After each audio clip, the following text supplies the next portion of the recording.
With just an idea, some willpower, and the determination to make something happen, you can start a business.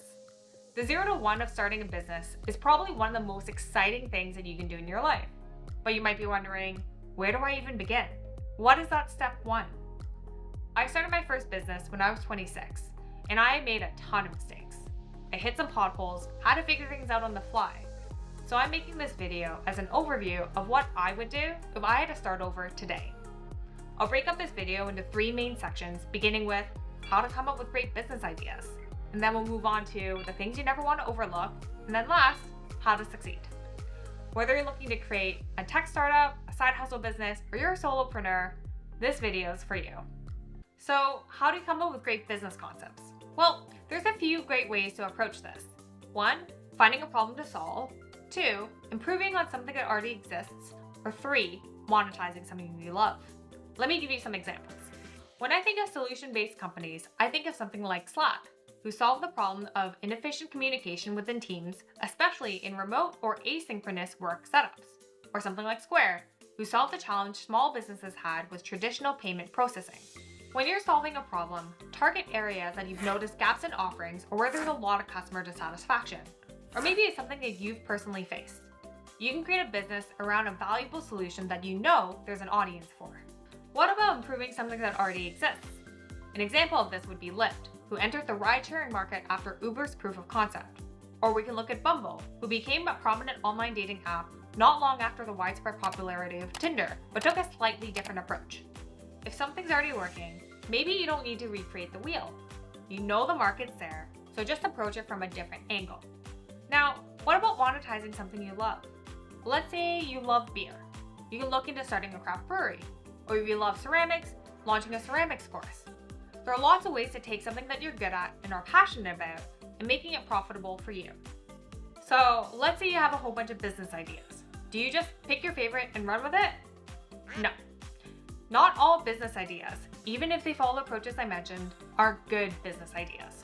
So let's dive into how to distinguish the good from the bad. How to know what type of business to start? Well, your first step is to do your research, otherwise referred to as due diligence. Learn the market, the competitive landscape, and who your potential customers are. If your business is going to be physical, like a car wash, put on your shoes and go visit what's already out there. You can use a framework like the SWOT analysis to put your ideas into perspective, identify what will make you stand out, and also help guide the strategy and direction you can take it. Some ideas might look good on paper, but does it actually fit into your life and what you want?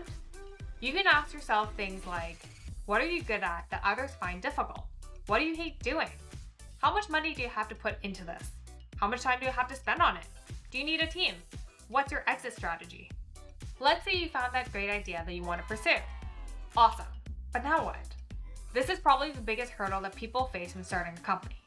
They got the idea, but what's the next step that turns into something real? So let's move on to the second part. The things you need to do, and those you can't overlook. This is the quick and dirty 101 of setting up. Incorporating, naming, and registering. When you incorporate, choose a structure that suits your business. The most common ones are sole proprietorship, limited liability partnership, LLC, and corporation. For instance, maybe you're a solopreneur and a sole proprietorship is right for you. It's easy to form, but you're personally liable for all of business debts. If you want to limit personal liability, you can incorporate, but corporations are more complex and are subject to double taxation. If you're a startup looking to raise outside capital, you'll likely need to be a corporation. Make sure you understand the pros and cons and even talk to a lawyer and accountant to ensure you're set up properly. I've put some links in the description that will go through these in more detail. What do you name your business? Think about what makes sense now and in the future, and also how others will find and perceive you. For instance, if you are a dog walker in New York, searchability and clarity is key, so probably something about dogs and New York should be in the name. But if you're building a SaaS product or marketplace, maybe you want something that's less specific so you have that optionality as you grow. Some other considerations? Check to make sure the name is available as a domain or on social media. Is it ownable from a trademark perspective, or is it confusingly similar to competitors? Can people pronounce it? Can they spell it? Is it memorable? Registering your business. You're real as soon as you register your business, which put simply means you filled some forms with the CRA in Canada, the IRS if you're in the States, or the relevant tax authority in your market. You'll get a certificate with a business number, which is what you'll need for all important things like applying for licenses and opening business bank accounts. Now, for the things that you can't forget about, I'll give you 3 words: finances, legal, insurance. Not everything needs to be done on day one, but even though they're not the most fun to tackle, these are crucial to the foundations of your business. They're the things that they're not that bad if you kept up with it, but they're absolute pain and often very expensive if you have to fix later on. These are all really big topics, so I'll just highlight the considerations for each so you have a good handle of where to start. Let me know if you want me to make a video on any of these specifically. Finances. Please keep your business and personal finances separate. You can open up a business bank account, which is what you use to make business transactions, like buying inventory, paying suppliers, and invoicing customers. Get on top of your bookkeeping. Maybe that's by yourself on a spreadsheet or accounting software, or maybe you're hiring someone part-time. This will allow you to track revenue, expenses, and how money flows through your business. Budget. Get an idea of how much it costs to get your business off the ground and how much it will take to run it. Do you need real estate, professional services, inventory? How does this change as you grow? What are your fixed and variable costs? What does break-even look like? Taxes. As the saying goes, the only things you can't avoid in life are death and taxes. File your taxes correctly. If this isn't in your wheelhouse, get some expert help. Tax returns are one of the most important documents for licensing and due diligence for financings and acquisitions. If you want to raise money or sell your business one day, you'll be asked for these, so it's not something you can ignore. Let's talk legal. When engaging a legal professional, which you absolutely should, don't just accept their recommendations and drafts as is. Make sure you actually understand the commercial points and their impact. For instance, in your articles of incorporation, this is where you get to determine the share classes, their privileges, and restrictions of each class. If you have a shareholders agreement, you'll be able to outline how company officers and directors are determined, what shareholders have a say on, like declaring dividends, and rights that might be crucial for potential future investors, like preemptive rights, ROFRs, tag and drag rights, and liquidation preferences. When planning for a capital raise, you'll inevitably come across things like subscription documents and cap table. Other legal items to keep in mind are: do you want to file for IP protection?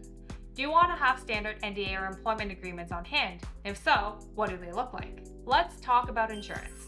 Different businesses require different types of insurance, depending on the stakeholders you have, your business model, and the risks you face.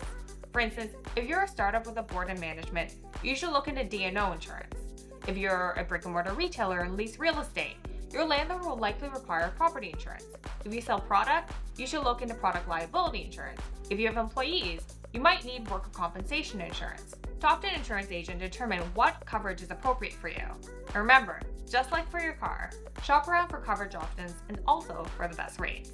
Now, I'm not going to sugarcoat it. These are probably the parts of starting a business you're least excited about, but I can't emphasize how important they are. Get on top of it as soon as you can, because trying to fix it down the road is just a huge pain and will cost you more time and money than doing it right in the first place. Like, imagine building a house without a foundation. It just doesn't work. Now, on to the things I learned on the go, what's worked for me and other founders that I've talked to on how to succeed. These are some of the most important practical lessons that you can take away from this video on your founder journey. Learn how to hire well and fire well. Making a good hire is actually very challenging, so put in the effort to find quality candidates, do the appropriate onboarding, and setting expectations. Firing is just as important, and you need to act quickly. Holding on to someone because you don't want to have a tough conversation or because you might have a personal relationship with them is never the answer. Get good at delegating and trusting your team.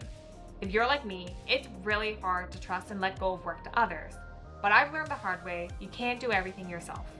Delegating lets you focus on only what you can do, empowers others to take ownership of their work, and allows the business to actually scale.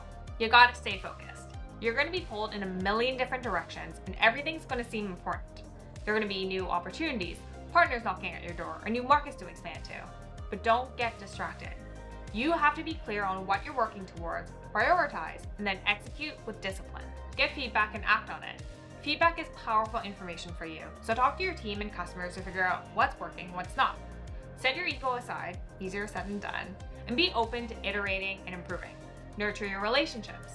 Have an awareness for the existing and secondary connections in your network that might play a role in your journey one day. Don't let those relationships go to waste. Build them. Or maybe you're looking for partnerships or to sell your business one day. It's never too early to build a connection with the people at those companies. And most importantly, build a resilient mindset. 99% of being a founder and an entrepreneur is not glamorous. It takes time, it takes work, it can be pretty lonely. So you have to be consistent and passionate and push through the times where it feels impossible again and again. And that's exactly why I detail the 7 small changes that made a massive impact on my founder life in this video here.